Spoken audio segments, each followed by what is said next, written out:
And welcome to the Wrap, episode 6. This is a show rounding up all things Zwift over the last week. Racing, events, tech, fashion, things that are in the news that are Zwift. Can't believe we're on episode 6 already. This is weekly. We are live on YouTube, Twitch, Facebook, as well as Twitter at 2 p.m. Central Standard Time USA. 6 a.m. Is that 6 a.m.? Is that right? We go live at 6 a.m. NZT. No, 7. Phew, okay, 7. And phew. Okay, good. I'm glad it's not 6 a.m. over there. I don't know what time it is over there. I know it's 2 p.m. here. Thanks everybody for tuning in. You can also find all these shows on anywhere that you can download a podcast. We go from live over on all of those live streaming places on ZCL on over to all of the podcast spaces. So make sure to go download the audio. Is Nathan Guerra here, Anna Russel next to me, and it is today, August 25th, 2022. And the first thing I'm going to talk about, hot off the presses, because it just landed, is Zwift Academy winner Jay Vine has won stage 6 of the Vuelta a España against some of the strongest hitters in the world of cycling. I mean, this is crazy, Anna. This guy, as well as his wife, came up in their career through the Zwift community. Not just that's a lot of things a lot of people don't know about this guy and his wife as well, is that they didn't just start with the Zwift Academy. A lot of people know them from Zwift Academy, but the reality is I've been commentating on this couple as the Vine show from 2017-16. I mean, this is full on community growth, like out of the community became a career. Yeah, absolutely. I've raced with Brie a lot. I do want to note, someone asked us what's our take on spoilers on the show. So we have spoiled the result for you if you haven't seen La Vuelta. Sorry, next time we'll give a little warning of we're about to tell you who won, but we're just too excited. I just totally blew the doors off that one.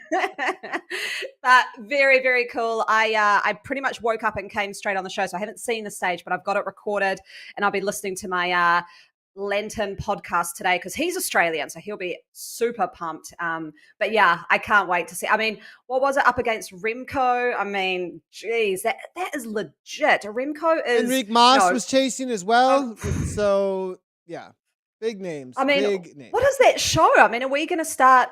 I mean, you also have Neve Bradbury. She got the Young Rider Award at the most recent Women's World Tour event. I mean, these Zwift riders, I think initially it was kind of a little bit of you can't ride on and we've talked about this a lot, that people see it, mutually exclusive. You're either Zwift or you're in real life. And I think people now see, you can actually ride and come through a virtual platform and be very good on the road. 100%. And obviously, it doesn't get much better than this. This is World Tour level, winning a stage of one of the largest races in the entire world. Great job, Divine. And you can go check out, obviously, all the places that you hear tons of reviews about this. But we just wanted to give a big shout out because it's super exciting for us. And, it's just pretty awesome to see that kind of development over the years in an athlete and taking that virtual to in real life. And the thing that you said there about genres and the reality of cycling genre within the sport, I think is definitely a solid point, because Jay competes at a super high level within the racing community of Zwift, Premier Division. I wonder how he's going to participate. Obviously, world champion of Zwift. It doesn't. Yes, get much. I forgot that. Yeah. So, I mean, reigning world champion. It doesn't get much more cross discipline than this. World champion on Zwift, and then winning stages of La Vuelta. I mean, yeah, like you said, that crossover, how good is that crossover? Here's one thing I want to point out, and something that some people might not get. A lot of people are like, yeah, but see, the in real life stage winner is really just getting results because he's that in the virtual world and not raising the virtual world racing to what I think it should be respected as. And the truth is that Jay I trained with Jay, I was a part of his training rides. He would be on Zwift doing these insane training rides where he'd ride for 2 or 3 hours and then do the KISS 100 race on Sunday morning. And I dropped Jay on the volcano. I've dropped it. Oh, humble brag. But no, because he had already done intervals for 3 hours. So like, but that was the only reason why he was like, I'm done, mate. I'm out. You know, I'm like, right on, man. Amazing. So like, I just, my point being is that I think, you know, because he came up through Zwift racing and a lot of their career was built through that, you can't do this. It's an in real life racer going to and winning the world championships. No, this is someone who is a Zwifter who now has made it into stage 6 win of the Vuelta. So yeah. And I'm seeing some really good chat coming in. Apparently they mentioned his Zwift background a lot during the stage. So I'll definitely be watching that to hear what they have to say. Also that it was the best stage of the Vuelta so far. Thank God, because I don't know anyone else watching, I found it a little bit boring. Well, it was just at the pancake moment. flat for like ever. Like, Yeah. I mean, oh, it's a sprinter stage. Oh, it's a sprinter stage. Oh, it's a sprinter stage. I know. I just over and couldn't over get again. that jazzed about it. So, anyways, I'll be excited to watch that one. That's good. Nathan, what have you been up to over the last week? I got sick. I mean, that's Yeah. just all it is. I got sick. That's what happened. I mean, it wasn't full blown symptoms or anything. And, you know, I just felt that fatigue. And so something that we could, you know, we are going to be talking a little bit of training and performance today. And I have some questions for our guest on this front, because I sometimes will be like, get a hint, and just I'm pretty in tune with my body that like, oh, something doesn't feel quite right, but it's just like off. It's like a little extra fatigue in a way that doesn't feel like muscle fatigue, in a way that doesn't feel like training fatigue. I'm like, is that a virus that's sneaking up? Is it starting to, you know, well, I don't know how, whatever, they like germinate or something. They like open up, like they sit. No, they like, Gross. they go, what is the Yeah. word? They like go, dormant, and then and then they like explode into your body. Like you get it, and then it goes dormant, and then it goes and comes awake into your body. I don't know the terminology. Jen will give us the terminology, but maybe we'll see. But the you know, and I just had a sense like something's going on here, and I never got full blown symptoms. I just rested a bunch through the extra fatigue that I was feeling. I had a little bit of aches. I went to the gym and lifted a little bit just to kind of do something. And I hadn't lifted since like early July or June or something, because I was in peak mode. And I was like, okay, a little reminder. And as soon as I got done lifting, I have a theory that when you have like little micro tears in your muscles, those viruses, they come after that area as hard as they can. And I was like, got right some away. good questions there. Yeah, so like right away I started feeling that soreness specific in those areas that wasn't like muscle soreness from lifting. I was like, yeah, there's definitely something in me. So I just backed off. Great excuse for why I didn't do great in the TT yesterday in Wednesday Worlds. I hadn't done any efforts, showed up, and there's totally paced it completely wrong. I want to talk about the pacing actually out of Bologna, because I did it as wrong as it could go, Anna. So I remember doing Bologna. I just couldn't do it. I really don't like that course unless I have to. So you like didn't even do it. You're like not doing it. Nah, not doing it. See, I told Zwift, like, why are you guys doing this TT? Now look, see, Anna says no. But I have done a lot of pace analysis on that course. So what I have found is it's sort of like, as the pacing, it's sort of like 10 to 15 watts lower on the flat to then go 20 or 15 to 20 watts higher on the hill. So it's a really hard course to get right, because you've got all those nerves and that energy, and you're on the conveyor. And when you're on the conveyor, I feel like my nerves just go through the roof. I don't know what it is, just the way you're looking at it and you're edging forward. So everyone just goes out too quick, I think. And then you just see it kind of explode on the climb. I very rarely see someone pace it well. Yeah, so Zach Neer did it perfectly. It looks like actually in the Discord that we're using the Nathan Guerra Discord for my Twitch channel actually for it. And he wrote a whole thing in, actually, I'm just going to show this really quickly on screen just because it's kind of cool that we're starting to get this information from a lot of the community. And he goes into whole like what he did for those that aren't watching the live stream or listening back on the podcast. He did a comparison between Daniel Jem Rosick and Zach Neer, who won. of what they Mm. actually did leading into the climb with an actual look of the percentage of FTP as well as the raw wattages that got put out. Really cool to see. It's in the training tips over at the Discord. That's linked over on my Twitch channel if you guys want to get into that. But Oh, cool. yeah, like we've got this cool little community forming of these top racers giving training tips, nutrition, etc. But the way the pacing went was I went out at what a little bit above up first, up front of what I think I could hold for 15 minutes. And then I was going to back off to like what is under what I know I can hold for 15 minutes, like probably 20 watts low. And then I was going to try and go up and at or above what I thought I could hold for 15 minutes. So essentially under FTP, but like up front, get going, like get like up with the front runners and then back off a little bit. What I ended up doing was like 110% of FTP right up to the bottom and then just blew up halfway up the top. The pacing I was like 5 seconds ahead of Zach Neer. And when I saw that about 5 minutes in, I was like, this is probably a bad idea if I'm 5 seconds ahead of Zach Neer right now. So my pacing was horrible. The other thing, I tuned into your stream for a little bit because I just wanted to kind of see you doing a time trial because I don't think I'll see that very often. But not many people were on the Felt IA bike, which really surprised me because the Felt IA is a quicker climbing TT setup. A lot of people were on Canyons. I just don't understand that. What were you riding?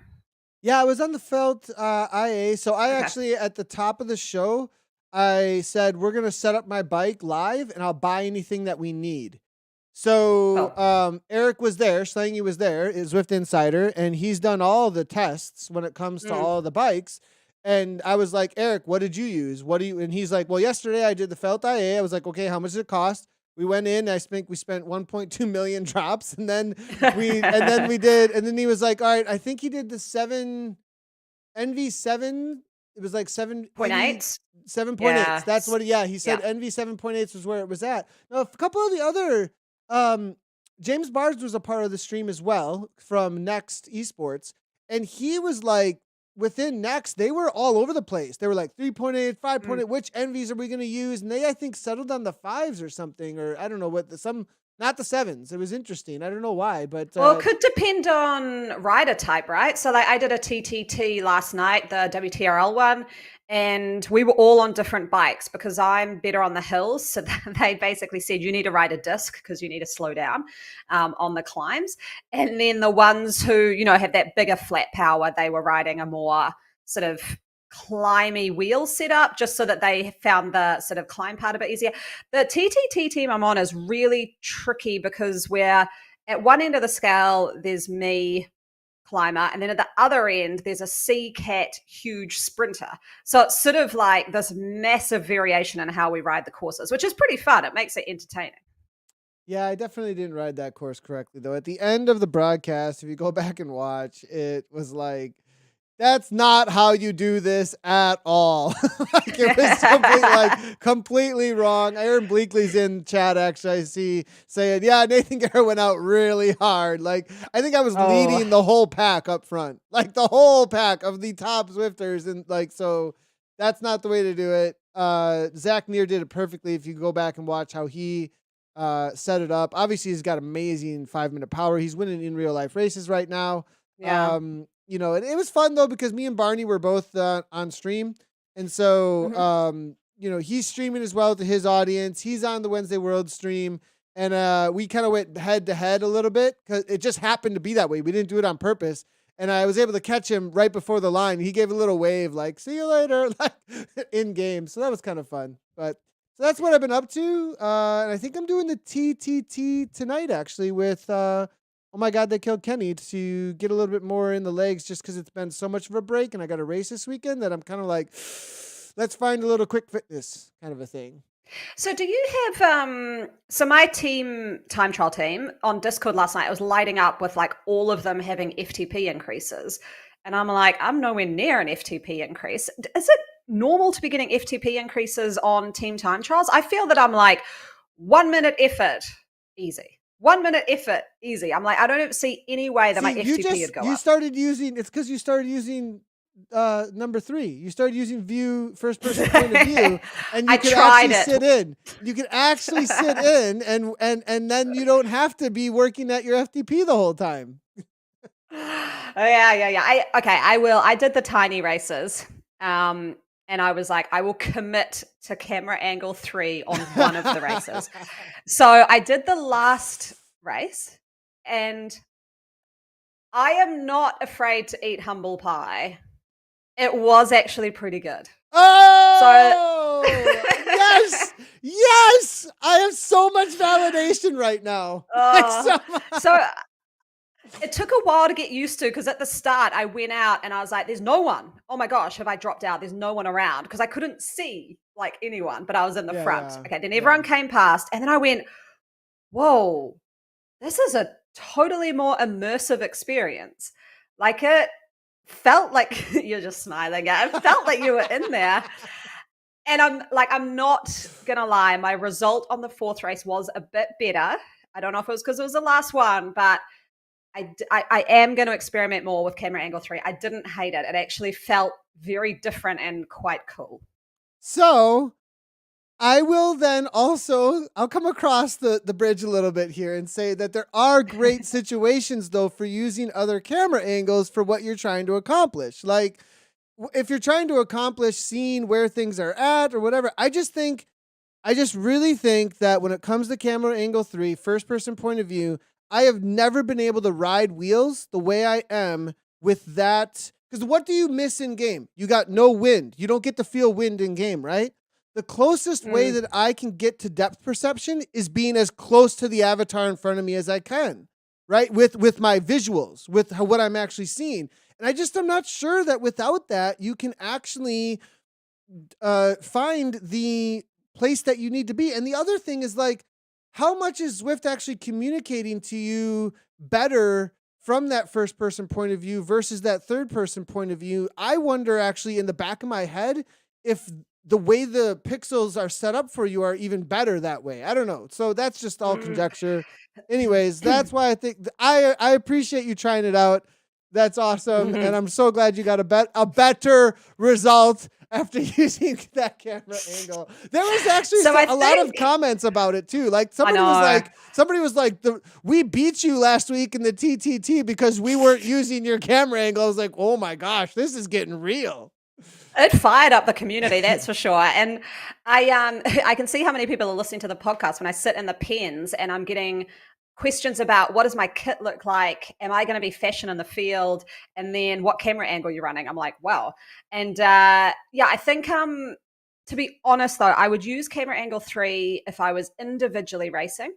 But I still think if I was team racing, like in ZRL coming up, I need camera angle 1 because I actually want to see where my team is.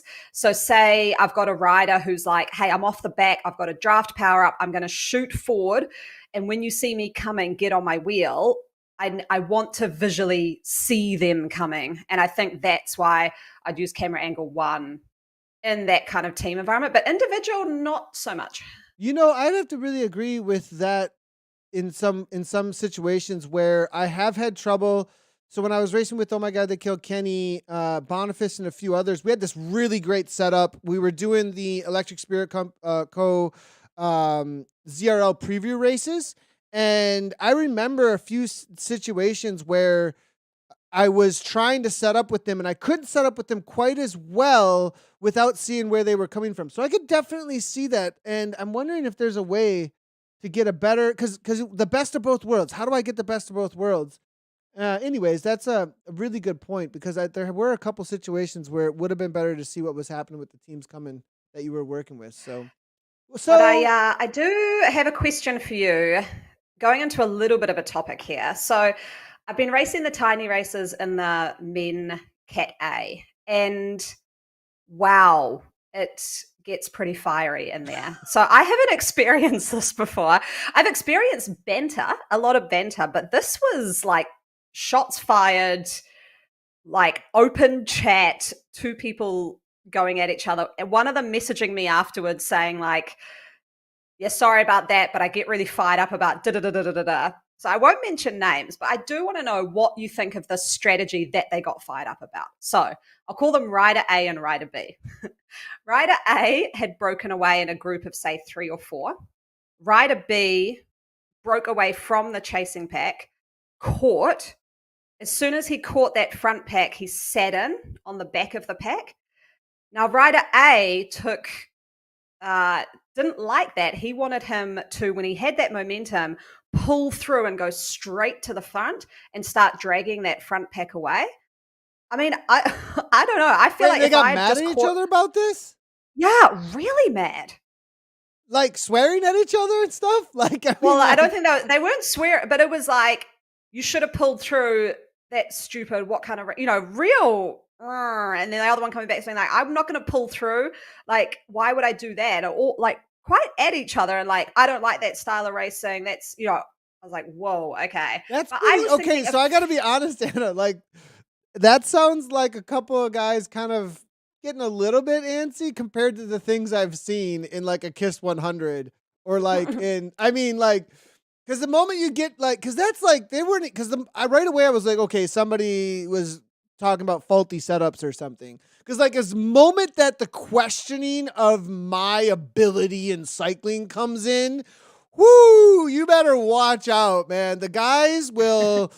And it just starts throwing down. Like, it's like boom, boom, boom, boom, boom, one after another. Just punches start getting thrown through the chat. So that sounded a little chill to me, to be honest. And there was just a couple of okay. teammates being mad at each other. Whereas, like, I've seen full gas, like, accusational, Oh, okay. bin this rider now. Bin them. Oh, Like, okay. like, push the flag button. Swearing about pushing the flag button. I mean, it's gotten pretty hot at times. So. So, I mean, but I and guess to questioning speak to that, like, that's why the it's been such tactic. a high priority to get the separation of Z Power and how that got released recently, and and like to kind of get the verification as best we can, because people get really heated about that stuff. But anyways, go on the tactic. Let's talk about the tactic. Okay.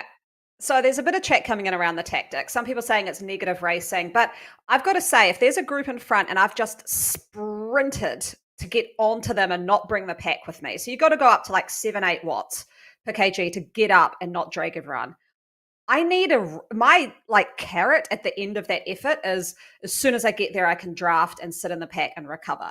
So I'm not going to move to the front because I've completely just demoed myself to get there. So I'd sit on the back for a bit, recover, and then start taking turns. So I'm not sure what the issue was. I don't think, unless they just sat there and never took a turn and then just rode on into the line. But I don't know. Yeah, Seemed I a bit think it sounds over the to me top. like Rider A was really set on a certain expectation, and then that expectation failed while he was working or like wanted to win, and then he thought it was gonna mess up his whole plan, and so his expectation just got failed, and then it was like, it was a moment, and then like he put his flag in the ground.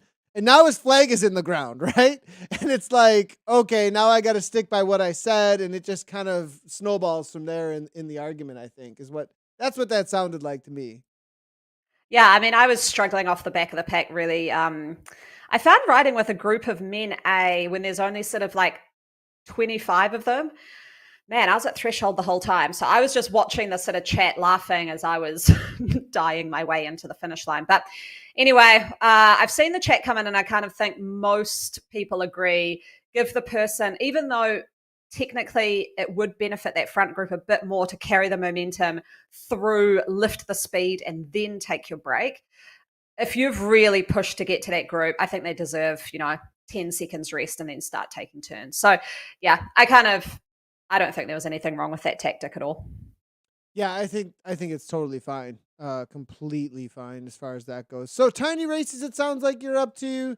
I did the TTT, Gravel World, not Gravel World, Wednesday World, not doing Gravel Worlds. That's not happening. That's not heading to, I think that's in Italy. So topic of the show though today, as we're moving on, get rolling. And this is a pretty cool thing that I don't think a lot of Zwifters have heard about just as of yet. We've talked about the Grand Prix coming up, or was Premier Division, that'll be happening on Fridays, and the release of that information. Obviously, ZRL is happening on Tuesdays. what the heck have I been up to with Wednesday Worlds? Well, that was kind of a preamble to what is coming from Zwift when it comes to individual racing and how they're looking to grow individual racing. And it's a GC league like we've seen with the Classics. The Classic was a test over the summer to now release this idea of every month on the week you can race every week at all different times. There's going to be an event set up that's a part of a GC league like you saw with the Classics over the summer. In September, you're going to see Get Rolling. And Get Rolling is going to be a 4-week series that you're going to be able to compete in GC League at the same time every day. So the idea is you can get your workout in for your 1-hour slot that you have every week at a certain time and still compete in an individual GC League, which I think is a really cool idea, Anna, with a badge that you can get every month if you compete all the races. Yeah, and I think what's really nice about it too is, a lot of the ZRL teams, sometimes there's a week where you'll be a reserve or you're not required. And there's always been I still want to race. I still want to go do something. This is a great option for those riders as well to get out there and be able to race a really competitive race, even if they're not doing ZRL, or if they're sort of wanting to just tune up certain parts of their ZRL racing. You can go after it and try certain tactics and see if it works, and then come to your team and say, hey, this looks really good. I think we should try this. And then I also know with Prem League as well, for the men and women, they alternate weeks. So you're only racing every 2 weeks for that one. So then again, you've got that alternate week where you can really have at it and still have a really competitive race. 100%. And just real quickly, just to give you an idea, here's what we're doing with Wednesday World, specifically with Get Rolling. As you can see here, Wednesday, September 7th is going to be the Get Rolling Queens Highway. We're going to be featuring that with Wednesday Worlds at 1:10 p.m., but you will have multiple times throughout the entire week. Just make sure that you head on over to Zwift.com/racing to find the individual racing. You'll be able to find your time that you would want to do that. It will be sand and sequoias with some special dinosaurs. Everybody's going to be in a dinosaur outfit actually for that to have some fun with Get Rolling. No. So go ahead and check that out. But that will be Anvil and Feather, it looks like, for that one. In the first one with Queen's Highway, it'll be Draft and Arrow. And then September 21st, Get Rolling will be Douce France with the Draft and the Feather. And then it is going to be Park Perimeter with Draft and Feather. And make sure to, always check out with us. We'll be getting what will be coming up in October as soon as we can for that GC League. So, and next week for Wednesday Worlds, because we have an interim without any Zwift-specific race, I think we are going to try and have fun with a course. I'm leaning towards the Seaside Sprint. We were thinking about doing Climber's Gambit, but I don't want to do a ZRL preview and jump on that bandwagon because there's a whole bunch of other awesome race organizers that are doing ZRL previews. Electric Spirit Co. I know are doing some, and a few others. So I think we're going to do something a little more tactical. We're either looking at, me and Barnes were talking about it, and we're thinking maybe doing Seaside Sprint, because that's one that you can be pretty tactical about, or maybe Volcano Circuit and just make it a short, fast, tactical race next week for Wednesday Worlds. So, yeah, that'd be cool. I'm a little bit nervous. Tomorrow morning, I am racing my teammate Liz Van Helsing, who's currently the #1 ranked female on Zwifter, who races your Wednesday Worlds with you. So that's going to be fun. But that's kind of why I think that's like a challenge, right? Didn't you challenge her to that?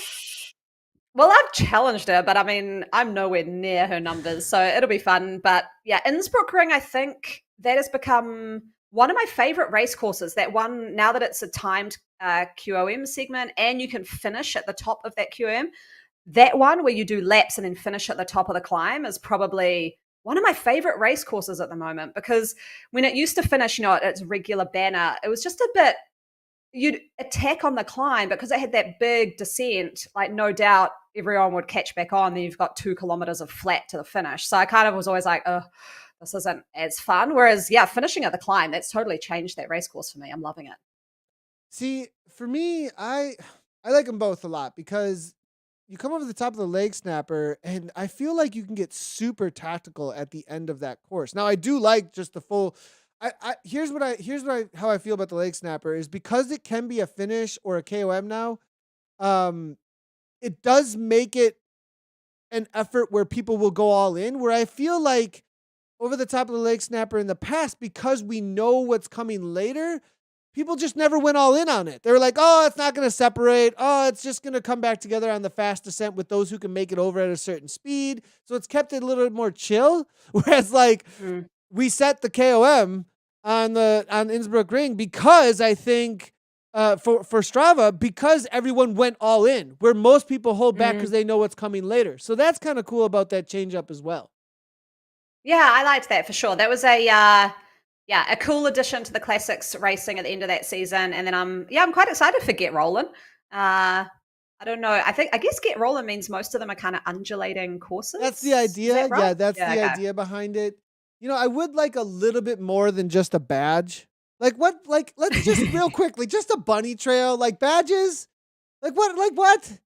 Like you can't put it on. Like nobody sees it. Nobody clicks on your avatar and be like, "He's got the badge." Like nobody. Like you just get to go look in a screen and there's a badge. Well, so what? I think they. I know. Could they do a paint job? I think something needs to be a bit more visual out there. You know, like a helmet paint job, new socks. You know, something like that. Right? I think that would be. Yeah. Like what are these? I like think that would it's be a cool. badge. Like I don't. What does it even? I don't know. Like I have my own. Like people who really like lists or something. Like get into these. That'd like, be me. That'd be me. People who have like all of their tasks for the day or not in their brain. I don't know. Like. Anyways, all right. That's my opinion about badges. When I saw, it was a huge letdown for me when I saw that the monthly thing was a badge. I was like, I'm going to commit 4 weeks to this race series and I'm going to get a little list check mark? Like, really? Come on. Like, what the heck? Anyways, that's my opinion on that part of it. I'm just trying to press for more fashion. I just want more fashion because this absolutely. fire has been lit by Anna Russel. Yes. Like that, I'm like, bring on the fashion. Let's go. Well, do you know what? I saw a great comment. I read Eric's latest article on Zwift Insider, drink for those playing the drinking game of how much I mentioned Zwift Insider. But he someone it was just an article about TT bikes and Super Tuck, but at the bottom in the comments, someone had put, "Hey, in your header photo, what's the kit that person's wearing? That looks really great." I'm like, yes. Like totally unrelated to the article, but you just want to know what the kit is of the image that Eric has put in there. I was like, everyone, like, I've got to say, it's tapped into something that people love is kitting out their avatar. It's taking off. Like it's actually become a thing in this household too. Like there's kind of a competition going on a little bit. So I get it. Like now I'm going through and regretting not getting all the old school kits. I put on the ASOS 2017 kit the other day, black and white with a little bit of like white on the shoulder and had a lot of good black and white accents, super slick looking. I was like, and it would be proud. I was like, yes. it was so good. So this is definitely a movement that's taking off. Well, let's move on to our next section today. Jenn Reel is here to talk recovery performance from a medical point of view with esport race season just around the corner.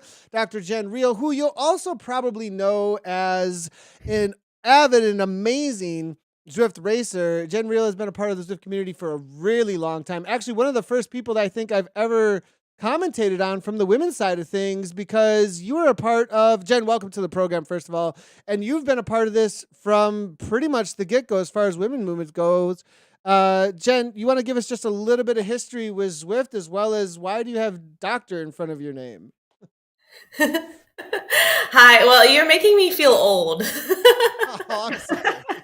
Well, I've been here this whole time too. Does that make me old? I guess it does. We both are. So I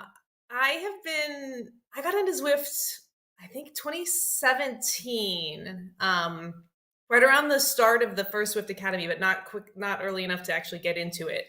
I had a friend in Hawaii who worked for Zwift and said, "Hey, you should check this out." And back when I lived in Hawaii, there weren't very many bike races. And I was trying half-heartedly to be a terrible triathlete.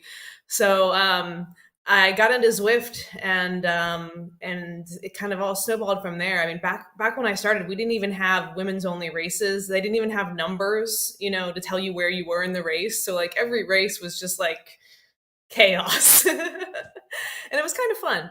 But that was back when we had a lot of the live events. And those were kind of the good old days of that. And Yeah, speaking of, just real quickly, I mean, who's this person here? This is this is pretty awesome. For those listening to the podcast, we have a picture up of Jennifer Rio at the Long Beach event that she was invited to, actually in California for. At that time, it was actually your current sponsor, but who was Cyclops at that time, that was sponsoring the North American series. I think that you were invited to the final for. Yeah, that was the Zwift E-Crit series. That was super fun. I hope we bring back things like that some days, and now that COVID has settled down a little bit. 100%. Very awesome. Well, so medical point of view, obviously you've been racing for a really long time on Zwift. Give us a little background on what you do for work. I'm an internal medicine physician. I'm a hospitalist, so I take care of people in the hospital. If you show up in the hospital in the ER with a heart attack or a stroke or a pneumonia or COVID, and the ER doctor decides you have to be admitted, then they call me and I admit you to the hospital and take care of you. I used to do that in person, and then I got into telemedicine. So now I'm not just a computer racer, I'm a computer doctor. And I do it all from home online. Cool. Well, I guess, I've known Jenn for a while. I'll give my little intro as to how I met you, Jenn. We were racing the High No Race series. Nathan was commentating it. And I remember, Jenn, I think you just private messaged me on Companion and said something about a tactic, like you go or it was something. And I was like, whoa, this is cool. Someone's messaged me about bike tactics that I don't even know in a race. And then I was like, I want to race with that person. And so that's how Jenn and I met. And that's been awesome. We've raced together for quite some time now, so it's super fun. But I know Jenn is quite active in the sort of background of our team chat, making sure that the team is staying healthy and that we're all looking after ourselves. And I think that that's really important, as we look forward to the heavy esport racing season. Probably a good time to have Jenn on to sort of just talk some things around recovery and, not to burn out. So I guess, the first question I have for you, Jenn, is what causes burnout? So we had a bit of that last season, especially when we got near the end. People were just over it and mentally and physically fatigued. What is it, and what can we kind of do looking forward to prevent it from happening? Oh, the $1 million question. I think that burnout, that term, is really more mental fatigue, which you'll see it when you just don't have that fire in you, that desire to like kill yourself to bridge the gap or kill yourself to get to the top of the climb. And it's usually the result of you've been racing for a long time. Your body is tired, and then eventually your brain gets tired too. And you just don't have that fight or that fire in you anymore. And that's when you need to take a break. And everybody needs to take a break from time to time. We can't just keep racing and flogging ourselves, once a week, twice a week, year round.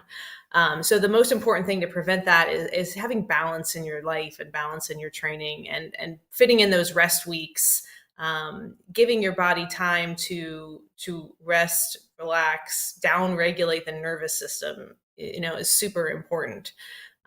Especially when you're doing this high intensity racing stuff frequently, you need to give your nervous system time to down regulate, which means doing things like, whether it's a walk or yoga or swimming, something that just helps the body to get into that rest and relaxation mode.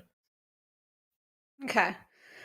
So I guess a question, you're looking ahead at ZRL, you've got your team all set, and you've got a team member who wakes up in the morning of the race and they're just saying, kind of like what Nathan had last week, which was, I just feel tired. I'm not great, but I'll come race. I'll just, I don't want to let the team down. What do you say as a team manager? Do you go, okay, come race? Or do you just say, look, it's not worth it today. If you're really smoked, take time off? I think that depends on the team dynamics and the importance of the race. And, do you have another person that can fill in? Are we talking Premier League where, this is things are on the line, or are we in this for fun, and if you've got someone else that can fill in and it's not super important, and someone's saying, hey, I'm fatigued, I'm tired, I need a break, you need to listen to that and you need to respect that. And even in Premiere, I try to do that too, as long as when we can have a backup for someone to fill in, because that most of us are really good at digging ourselves into deep holes.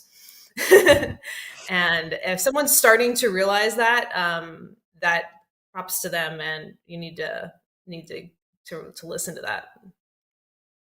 Yeah, I actually had a impromptu question, a little bit on that, because last week so it was known that there was a virus in the houses, like between the houses that were all in this family here, right? And so one individual got sick, others weren't getting sick, and it was like, I came back from Order Shore, had a really good result there, and then it was like just within a couple of days, I think so before leaving from Order Shore, I was like, oh no, am I going to get this? And then I went to Order Shore, had a great race, and then came back, and suddenly it was like the fatigue level was really high, and I couldn't figure out if it was I had raced really hard, I'd gone through my peaking, but the next day I felt really good, and then the day after that, though, I was like, oh, slowly fatigue is kicking in, and just giving my body that, like there just was nothing there. No matter what I did, it was like, no, this isn't a go.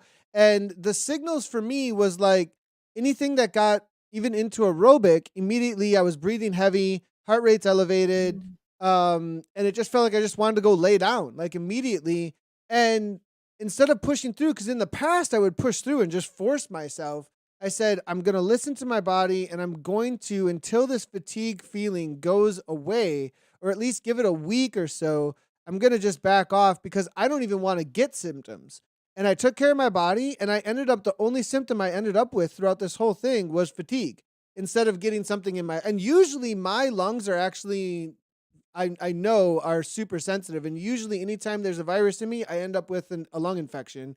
I end up coughing, and everything it just goes out of control. Once it gets in my lungs, everything gets out of control and it's all over. So I feel like I managed that really well. But anyways, I just there was a whole lot of questions that came with that. But just, I guess the need, I think, for like my lesson there was like, listen to your body and take the rest that's needed, because I came back and didn't really lose anything from 1 week of rest. I actually feel like I may have gained something from doing that. Yeah, what probably happened is, after we have a hard race, like our immune system is down because our body's trying to repair the damage we've done to it. So that's when you're super susceptible to infections and viruses. And it sounds like you started to get something, and you were smart, and you listened, and you rested. And that's so key, to learn to listen to your body. And it's so hard to do that, and to respect your body enough to pay attention to that. And it's really hard for new athletes and new racers too, because you're just petrified of losing fitness. And eventually you'll learn. I dug myself into a deep hole and couldn't train for months because I didn't do that, and I should know better. I'm a doctor. That motivation, Jen, though, to win, right? That motivation to win. Yeah. I mean, and one last thing there. Like, I could be on a trajectory right now if I wouldn't have done that. That would be 2 to 3 weeks, and it would have wrecked my fall, right? Like, I could have Yep. completely wrecked my fall if I didn't listen to my body. So I just, great advice there, obviously. So there's a question that's come in through the chat, which I think is really interesting. And it's sort of, there's a lot of metrics out now. You can wear devices and rings and wristbands and everything and get every stat about your body. I mean, when it comes down to it, is it looking at the stats and then making a call, or is it always listen to your body trumps everything, and the stats kind of are a good thing to look at, but it shouldn't be determining every decision? Yeah, the word biorhythms came through too. So the merit Yeah. of tracking biorhythms, and there was a word there that he used, which I think this is a valid question, or is it pseudoscience? And like, where's the balance with that? Because a lot of people put a lot of weight now in that tracking, and sometimes I'm like, This is just another metric that we need to use like you would with a heart rate monitor or a power meter. And like the power meter is almost as objective as it gets. So yeah, answer So that. I'd love to talk about that because I think that I personally got overtrained myself because I was watching this whoop and I was seeing this green and I was just going hard and long all the time. And after I dug into this stuff and learned a lot about it, all of these met trackers have totally different ways of measuring your HRV and telling you, how recovered you are. It's kind of, I mean, there's something to it, but it's not like clear science, right? And so you have to understand, how is this device tracking my HRV? And what are they Can weighting you it to define get? that term for us real quickly? Because there's probably a lot of Sure. listeners that don't know HRV. So HRV stands for heart rate variability. And so if you look at if you feel your pulse, you look at an EKG, there's there's very small differences between heartbeat to heartbeat. It's not going to be exactly the same each time. And so heart rate variability is saying there's more variability in the difference from beat to beat. And that is more of a sign of a parasympathetic drive. And so high heart rate variability is supposedly supposed to be a sign of recovery and you're good. But it's not super. It's not like high is good. It's more like normal is good. What your HRV normally is what is good, and that's what's hard to figure out because it's kind of like max heart rate, or everybody's different. So you can't say, oh, my HRV is 50, that's great, or it's 100, that's even better. And what can also happen is, a lot of these metrics use a high HRV to say you're ready to train, but a really high HRV can actually be you're smoked and your body is desperately trying to recover.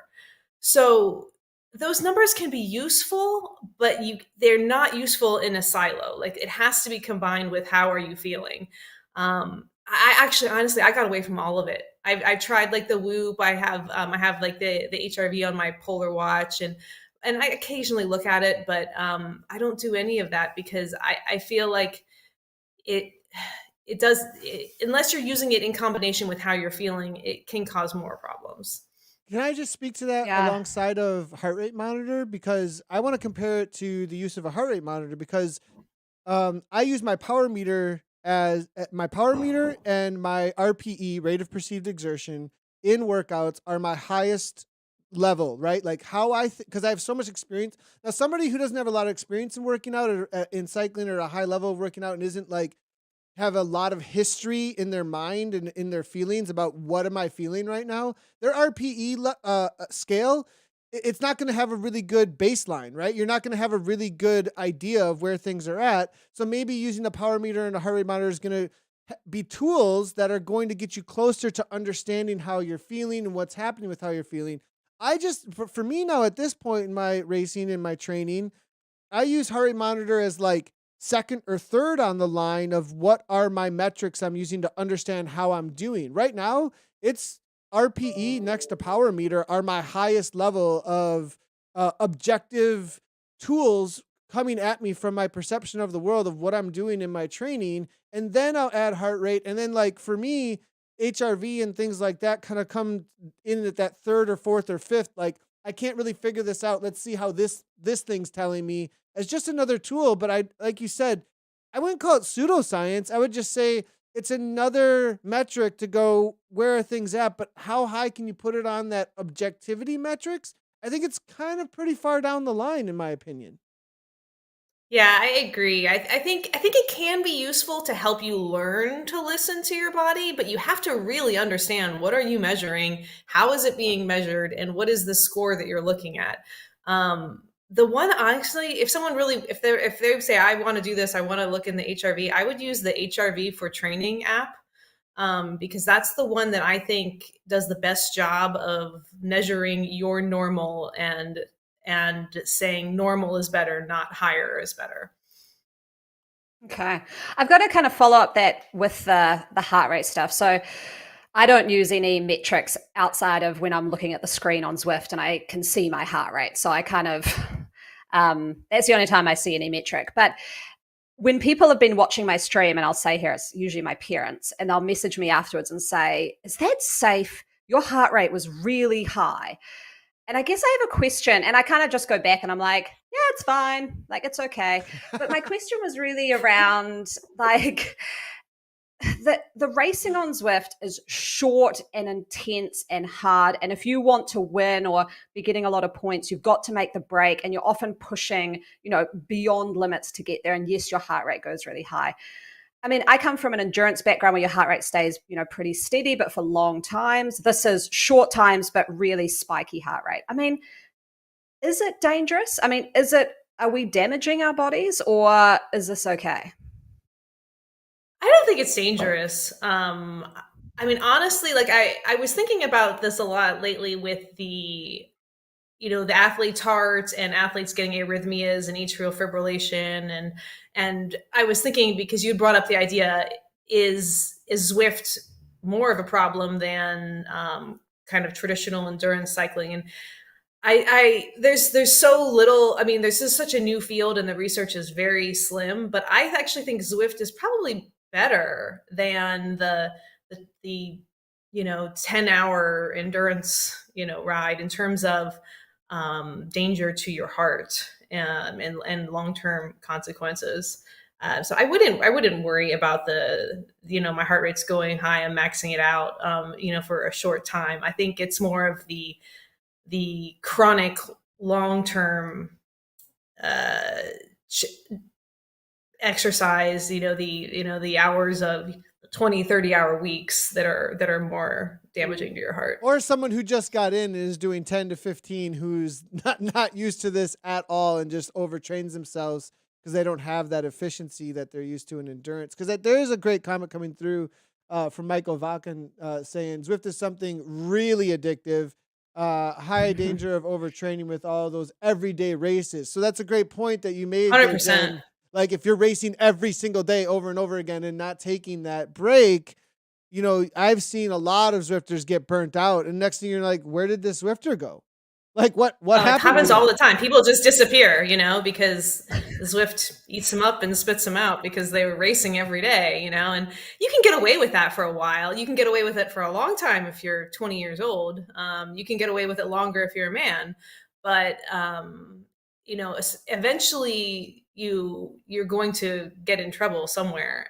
So it's so important, to do the easy rides. There's so many endurance rides on Zwift and group rides that keep it fun. You don't have to be smashing yourself all the time. Yeah, there's a lot of I know. jumping into the community, right? So there's tons of opportunity out there. Go ahead, Anna. Two things. One is I remember a very bad decision I made where I was so tired and I did a race and I didn't get the result I wanted. So I was like, I'll just do the next race that's on Companion app to make up for that bad result. So then just entered this other race and was absolutely terrible. I was like, that was the worst decision. Why did I try and do another race? Because one race was terrible. But the follow-up question I had for you was, you mentioned there kind of offhandedly, men can do it longer. Is there a reason? What's the difference there with women can't get away with it for longer? Testosterone. Yeah, I mean, yeah, it's there's a difference between hormones, and so men can recover a lot faster than women can because of testosterone. And so that's why you'll see men, like a lot of them sometimes can race 3-4 times a week. I think Holden's famous for just racing all the time, every day. But women can't do that, and I try to say, really, especially when you're like my age, which I'm not going to give away, but you have to build in that you have to try to keep the intensity down. I try to really only do like no more than 2 days a week, because I've learned that if you're doing it more than that, you are going to get burnt out and you're going to get in trouble eventually. And can you do it short term for a specific reason? Sure, but not day in, day out all the time, those high intensity races. Something really I'm really passionate about as a coach, and working with athletes as well as with the community and understanding. And I'm just going to use the word Krebs cycle for then. I think you know exactly where I'm going right now, Jen. Then, and the idea of nutrition and what sugars are for, and that carbohydrates are not bad, and that you need them for exercise. Can you just speak to, because there's a general population out there, Zwifts. I saw some information the other day that leans toward that Zwift is getting much more into the general exercise population, and within the fitness world and within the uh, world of trying to lose weight, etc. There's keto diets, there's all kinds of ways in which manipulation of carbohydrates is happening, and at a very, very high level of racing. Sure, if you're like an elite racer, somebody might be using ketosis in certain kinds of ways. For those that don't know what ketosis is, it's essentially eliminating carbohydrates in order so that your body burns fat better. There's ways that you can manipulate that in specific training rides, but in general, for the general user, even a high end, I've seen esports racers that have just destroyed themselves and don't even know why they're destroying themselves. And the exercising is so difficult for them and the recovery's not going well just because they're not putting carbs in their body at a regular interval. Like, can you just speak to how incredibly important and just the basic science, like this is just reality that your body has to use carbohydrates for this? Absolutely, yeah. I mean, your body functions on carbs for exercise. That is how it works. And the whole thing with like ketosis and low carb and all of that, yeah, that will help you lose weight if you are morbidly obese and you need to lose like 200 pounds and you're not an athlete. That'll work and that's good. And a lot of the science comes from those kind of populations, and people are turning it into athletes and putting it in the wrong population. So, and it's especially true for women. Women really need carbs to help with athletic performance, and it will help with your recovery. If you're not fueling your activity appropriately, you're not going to recover appropriately, and then you're just going to be spiraling downward in a performance cycle. I mean, the first thing, if you are training and you're not seeing the performance you expect, the first thing you should go do is eat more carbs. Eat more and sleep more, and that usually fixes most things. But like, especially for women, you don't want to start in like a fasted state. You hear about these like fasted endurance rides to burn more fat. That is terrible for women. And you're not going to see results from it, and the metabolic cost to your body is extremely high. So I always tell women, like, you need to start your ride with a little bit of carbs and especially some protein. So I like to do like a Greek yogurt. A lot of times I'll be racing like or training as soon as I get up and I don't want a full stomach, so I'll have like a Greek yogurt. It's got like 15 grams of protein, a little bit of carbs, and then carbs during the ride, with gels or sports drink or whatever, and then fueling for recovery right away afterwards, with like 20 to 30 grams of protein and some carbs as well. Women really need to get that right away within 30 minutes. And that's when you kickstart your recovery. Your body is just going to be in this breakdown state after you train until you start feeding it nutrients and building blocks to recover with. Men can get away a little bit longer. They have a longer recovery window, up to a few hours. But, women, you got to have that protein shake, 20 minutes. Can you speak to a little bit of the why there? Just because, you just gave a prescription, right? Like, go do this. Sometimes Yeah. people won't do it unless they understand why. And I don't do anything unless I understand why. So the metabolic rate thing, right? The breaking down of someone's basic metabolic rate, because you're just destroying your body, starts getting a different expectation, right, of what you need, and you actually are destroying how much you can even eat. Like you're like it's this horrible downward spiral cycle if you're not getting those nutrients in that can really wreck your body in a lot of ways over a long period of time, that ends up in a very, very long recovery if someone doesn't take care of themselves nutritionally. Yeah, exercise breaks things down. You do not get stronger in exercise. And I know we've all heard this, but it's important to remember. Like, you get stronger when you repair the damage you have done from your Zwift race. And so, how do you repair that damage? Nutrition and sleep. And getting the nutrition started right away, because after you're finished exercising, your body is in this breakdown catabolic state. And women, it's harder for women because they have the hormones estrogen and progesterone, which are catabolic breakdown type hormones. And so you give your body the building blocks it needs, give it the nutrition, the protein, the carbs, and then give it the sleep where it can put it all together. And that's how you recover. Cool. I think yeah, I definitely don't get that part right. Because I think you look at Zwift racing, and a lot of the times too, people do it because it fits in with their daily life. So you're doing it in a lunch break from work, or you do it right before a school pickup, or some people are racing and their race finishes at 11 o'clock at night, or they've started their race at 4 in the morning. So I think as well, there's the points you've made, Jenna, it's extra important with Zwift racing, because I think we're not sort of it's not like a weekend race where you're sort of planning your whole week around that, and you're in a weekend, so you've got a bit of that time to sort of really focus on that recovery. And you're often traveling there, so you've got time afterwards with a bit of downtime. But yeah, with Zwift, I think this is why people get it so wrong so often. And I'm hoping from this conversation, we won't see as many people burning out through the season. And I'd probably advise as well, when you look ahead and you look with your team at that 6-week season for ZRL, is pick 1 week where maybe that's your rest week and you come into a DS role, and you just, that week is your, targeted recovery week. I know that would be really hard, and I probably won't follow my own advice with that, but I think that that's quite important too. I want to just Yeah, jump I in think. real quick. Oh, sorry. Go ahead, Jen. Sorry, No, go Jen. Go ahead. ahead.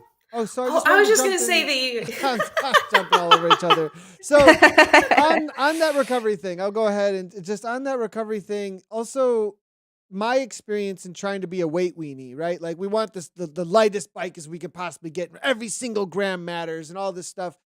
I found that my best racing is happening right now, actually, of my entire career. And also a little bit toward when I started really getting into Zwift, it was around that time too. I started adding weightlifting and eating enough, and just trusting that if I'm eating enough, adding the muscle that I need, and then, maybe backing off the weightlifting so I'm not like doing this, thing that maybe isn't specific to cycling, and getting to this happy medium weight has actually given me that being strong is good.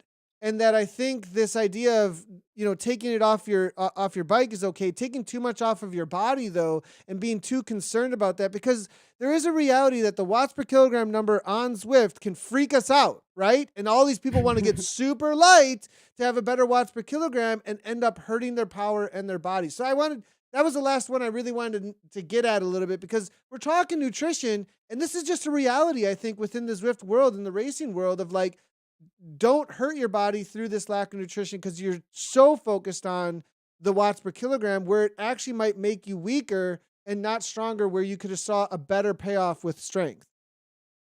Yeah, absolutely. And that is one of the downsides of Zwift, is that the focus on the weight. I mean, I got on a scale today for the first time in a while, and I was like, oh, okay. But then I was like, you know what? I'm putting I'm putting out better power than I've seen in years. So is that extra few kilos, hurting me? No, it's helping me. And Mm. so, I would tell people, focus on the power, not the watts per kilo. Because if you focus on that watts per kilo, you are going to start subconsciously restricting calories. You're going to Mm. under fuel, and so don't look at that number. Look at the raw watts, and that's the better way to think about it. I've also found if I'm just eating clean, recovering really well, and if I'm doing the things you said immediately after the ride, before the ride, during the ride, I don't end up at the fast food store. I don't end up at the middle of the night eating like crazy. I end up satisfied, and I'm able to actually find a really good, healthy weight without gaining too much if I'm doing those good recovery things. So Great point there. So, well, Jen, we're gonna move on. It's been absolutely amazing having you on. Do you want to just? What's the plans? Are you racing with Anna coming up with ZRL? Right? Is that what's going on with you? Like, where can people find you in the Zwift You're world coming racing up? tomorrow, right? You're racing me and Liz tomorrow. No, I'm gonna go do my first in real life crit tomorrow. So hopefully you won't find me at the hospital. Oh, no. Gosh. No. Where's this happening? You're racing a crit tomorrow? I am, yeah. I'm going up to Wichita Falls, Texas, for the Hotter Than Hell weekend, and Heck there's yeah. crit races and a road race, and I'm gonna get a few races in 4 days and see what happens. It sounds like you can find Cool. Jen racing in a crit tomorrow, Hotter Than Hell, Texas. That's so awesome, Jen. We'll be watching for results, and we really appreciate having you on. Hopefully we can do this again in the future. I have a feeling that there's going to be a lot of questions that come out of this, actually, around nutrition and training, and it's been just amazing having you on as a mainstay within the women's Zwift racing community. So thanks so much for your time, Jen, and we'll see you next time. Thanks, guys. Have a great day. Yeah, well, that was awesome, and talk about a Yeah. wealth of knowledge as well as experience I with know. racing. She's so good to have on the team. And I mean, immediately coming out of that, I'm like, I am not recovering well. Like, I'll give an example. Like, I raced the TTT last night, and then straight after, I literally moved to my desk and did production work for the next hour. So, and then went upstairs, and it was like 10 o'clock at night, and I went to bed. I was like, that is terrible. Like, that is not good. So I need my takeaway from that is I need to start like making some protein shakes or smoothies and just have them in the fridge and just grab them and drink. Because I'm inadvertently, I think, doing a lot of fasted recovery, which is like not a recovery thing, by the way. What was interesting to me was that she really called out, like, hey, women, this is really important for you. And the hormones idea that you, and that whole catabolic state that it sounds like women's bodies will go into faster than men's bodies. Like, take care of that. Because also from a body image perspective and culture, it's like this. I mean, talk about a vortex. Right? You know what I mean? I think one really good thing that I'm seeing coming out of the Premier League coming up this season is it's a lot more of that sort of knockouts format, shorter races from what I can see. And I think that's actually good because when you've got races that are, Innsbruck climb, whether you like it or not, watts per kg matter on a 20-minute climb. They just do. And so people get overly obsessed with what their watts per kg are. Where you're looking at, I don't know, a crit race or elimination kind of style stuff, it doesn't really matter that much on, say, a crit city if you're 2 kg heavier. Like, it just doesn't matter because it's raw power. So I think that's kind of a great step in the right direction. I mean, I know for me already, I'm like, I'd rather get more power and gain a kg or so. So I think there's movements in the right direction. But yeah, that was a great discussion. I've already come away with a lot, and I've seen a lot of chat coming in. And I know people will be listening to the podcast. Shoot through any messages. We might have Jenn on maybe in between each season, just with some more tips and tricks coming into the next seasons and how people can, remain healthy over the next few months. Sounds like a great plan. And I just want to give a shout out to the Twitch community because that's our highest viewership. And that isn't a usual thing. So obviously the Twitch community is absolutely loving the podcast. So great to see everybody that's been hanging out. And the chat has been awesome there. So absolutely. Next up, though, is everybody's favorite part of the wrap. And, this is it's all about the fashion. And this is a new kit that was released in game. And this came directly out of Premier Division Racing and one of the best known esports teams in the world over the last year. That's the BL13 kit. Yes, so this is maybe the pro of being the fashionista is they messaged me. And actually, I think it was Daz messaged me and said, do you want me to put the new BL13 kit in your garage? Because we think it looks awesome. And I have seen it in a few races and it does look awesome. I'm pairing it here with the orange Tron because I had specific instructions, which was if you want the full effect of they call it the sunshine kit, then I recommend pairing it with a yellow Tron, which I've done there. It's a little bit orange there. Sorry about that. And then go either on the Watopia Desert or the dark streets of Neokyo. Apparently, those are the areas where it looks the best. Puts a smile on your face. It does. It's sunshiny, looks beautiful. They've got a little shout out to or a nod to their BL13 Watt Bombs team that came second in the ZRL playoffs and who won the jersey. They've got a little sort of Watt Bomb sign on the back. But yeah, this is great. The BL13 Sunshine Kit.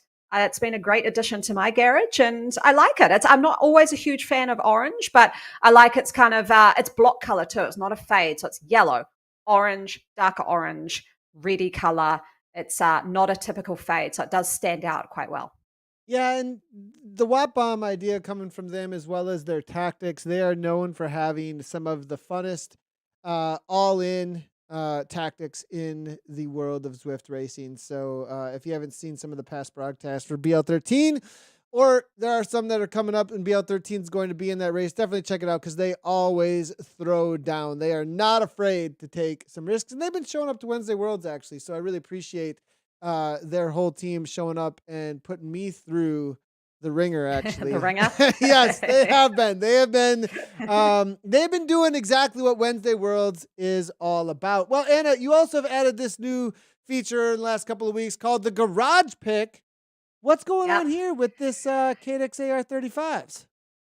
Yeah, so this is a interesting. I don't know how I missed this, but there are specific gravel wheels that you can put on your gravel bike, and it actually makes a big difference. So if you are in a race where you need to switch to a gravel bike, the Tiny Race series actually had that.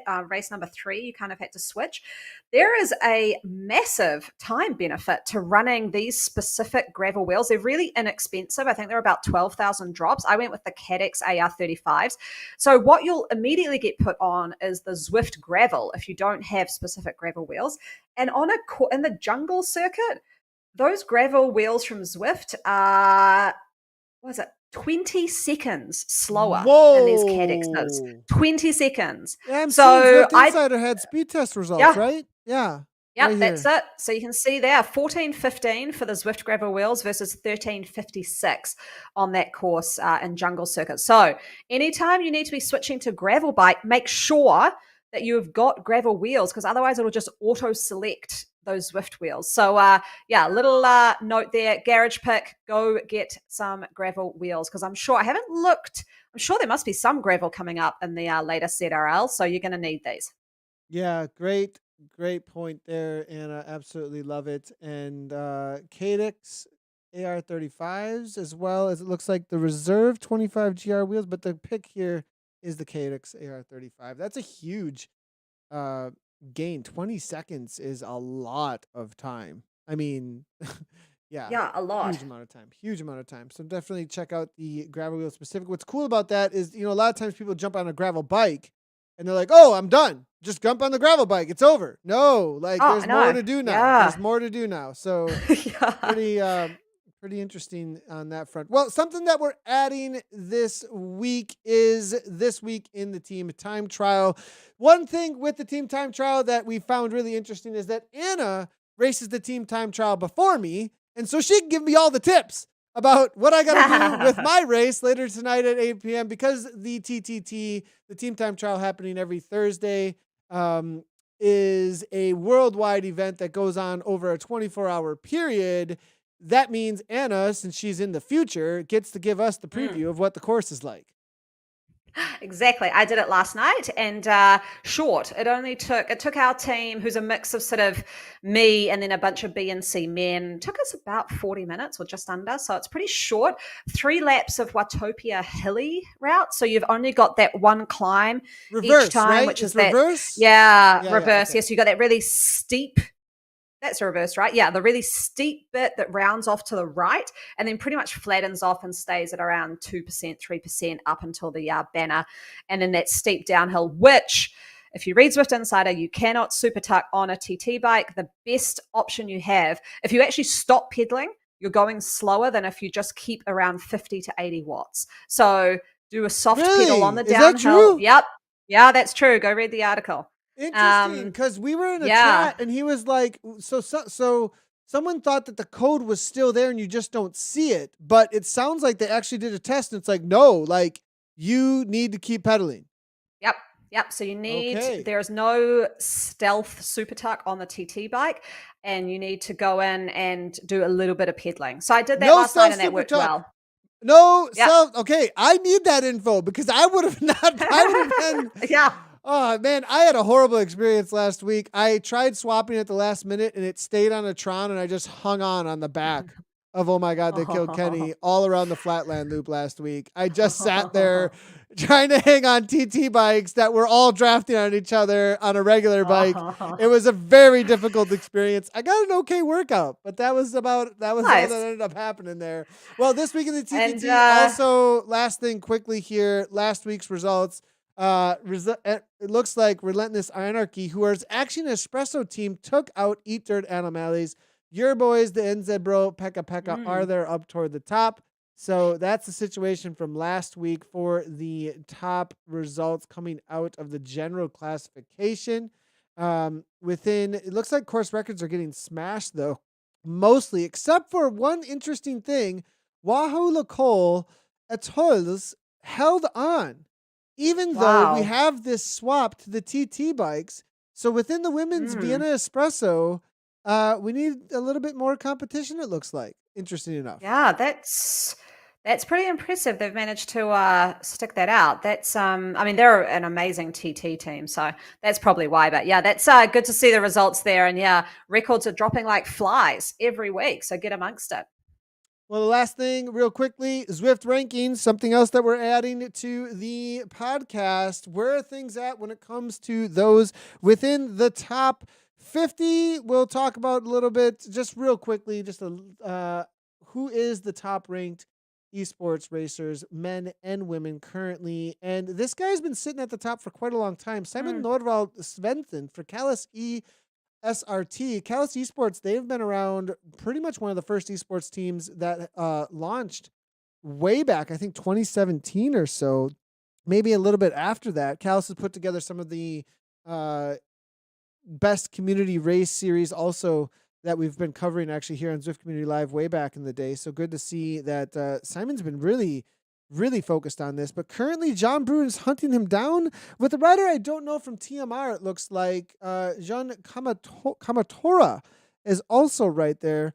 A little bit of information on how this strength of field is how you do get rankings for those that don't know. So if the field is strong, you are able to get a better standing. We'll go over to Daniel Jamrozik's profile to give you guys an idea of how that works. You can see the gains. The lower your points are, the better ranked you are. And so it looks like the Tiny Race Series is awarding a lot right now. It looks like a lot of big hitters are showing up to that, Anna. Yeah, and I think that's because specifically the selling point is you can get your ranking higher across some short races. And because they're short, you can kind of game it a little bit and go, I'm just going to go as hard as I possibly can on race number 2. You know what I mean? And then just beat a whole bunch of people that are ahead of you on rankings. So yeah, that's a good way to get into the Tiny Series and move your rankings up. But yeah, there are some low numbers here. Yeah, and as you can see, the top 10 currently, we'll just read those out. Simon Nordvald Svensson, it looks like Jean Brun with his big sprint holding on for that second. As I said, Jon Kamatora. It's going to be Joachim Leeson, who's been racing a lot in Wednesday Worlds. Wednesday Worlds also another way to get some solid points if you do show up to that amongst the elites there. Ryota Yamazaki, Jean Worm from ESRT as well in the Leopards. Will Davies, Wahoo Lacole. Jen Rosick, the Jammers there with Restart. It's Kayan from Hex, and then James Young from Mutant. On the women's side of things, Liz has a massive gap from Sarah Snowpins right now, Anna. Yeah, this is my teammate, Liz Van Howling, who I'll be racing with tomorrow. If anyone wants to tune into my Twitch and watch that, it'll be horrific. Kristen Kolchinsky, she's in second, so she's looking pretty good, and we haven't really hit where I'd see her race season coming up. Rebecca Larson from Dutch Diesel in third. Teresa Telvet, BBB Racing, another teammate of mine, Courtney Nelson from Saracen Opens. Who You got just Jess Benrose won? from Aero. What did Courtney just win? Mount Mount Washington, is Washington it? hill climb, a huge hill climb here in the USA. Yeah. What amazing result. Looks like Saracen Opens showed up in force. There were some of the men also showing up. So nice job to her. And I think these rankings are going to change up a little bit as we get into the Zwift season across the board. A lot of people are going to start showing up and grabbing more points. But go ahead, keep going with the top 10 there. Yeah, I think we got Rachel Lieberman there in 7th, Victoria Reed coming out of Scotland in 8th, Masaka Cycling Club. I don't know what that account is. It looks kind of like a generic one in 9th. And Jenny Eck there from Finland in 10th. And there's my name, just want to say, in 16th. I'm desperately 16th, trying to move up. Anna Russel. Anna Russell. I am seeing Marina Arce as well as Katie Loker, who's in chat, is currently in 13th. Nice Miss 14. I'm coming after you. 14. Yep. So that's the situation currently for the rankings. We'll make sure to be checking out the rankings every week. So go start chasing those things, everybody, because you can get into the top 10 on the Zwift rankings and get a highlight over here. And we'll be watching also for those who have been making their way into the top 50 or top 10 and make big jumps, because it's always really interesting to see who the new players are in and amongst that scene. Well, that's going to be it for us here on the Wrap episode 6. What you got coming up for the weekend, Anna?